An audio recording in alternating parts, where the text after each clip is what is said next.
అదే RTV app వార్తల్ని క్షణాల్లో చదివే అవకాశం ఉంటుంది. ఒక న్యూస్ పేపర్, ఒక టెలివిజన్ ఛానల్ మీ చేతుల్లో ఎప్పుడూ ఉంటాయి. నెలకు 18,500 కోట్లు వస్తున్నాయి. ఇదే నా ఆదాయము.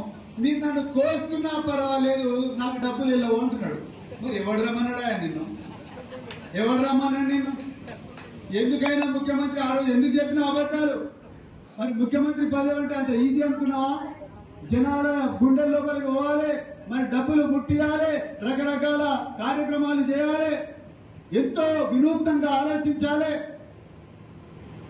ఎన్నో కష్టపడి రాత్రిబౌలు కష్టపడి పనిచేస్తే తప్ప రాష్ట్రం అనేది ముందరికి నడవడు. మరి ముఖ్యమంత్రి కుద్దంటున్నాడు, నా దగ్గర డబ్బులు లేవు, మీరు ఏం చేసుకుంటారో చేసుకోండి అని అంటున్నాడు. మరి ఎందుకున్నాడు? గద్దె తీవు కదా, నువ్వు ముఖ్యమంత్రి నాకు చేతనైతే లేదు అని చెప్పి స్వచ్ఛందంగా రాజీనామా చేయి, మేము మళ్ళీ కేసీఆర్ గారిని తీసుకొని ముఖ్యమంత్రి పదవిని గుర్తుపెట్టుకుంటాం. మళ్ళీ బంజరుగా మారిన తెలంగాణ బంగారు తెలంగాణగా బరాబర్ మాట్లాడు.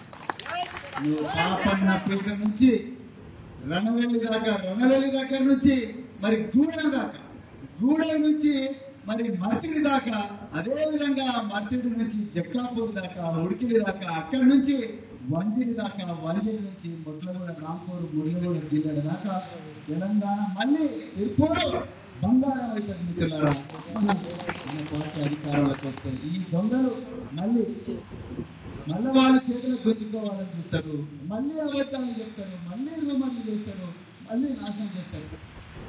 అందుకని మిత్రులారా, దయచేసి నాకు ఒక్కటే మీ అందరికీ రిక్వెస్ట్, ఏ ఉత్సాహంతోనైతే, ఏ ఊపుతోనైతే మీరందరూ ఒక కుటుంబం లాగా ఇలా మరి కేసీఆర్ గారి పిలుపు మేరకు వరంగల్ రజతోత్సవ సభ కదిలొచ్చిందో అదే స్ఫూర్తితోని ఈ రోజు నుంచే గ్రామాన పనిచేయాలి.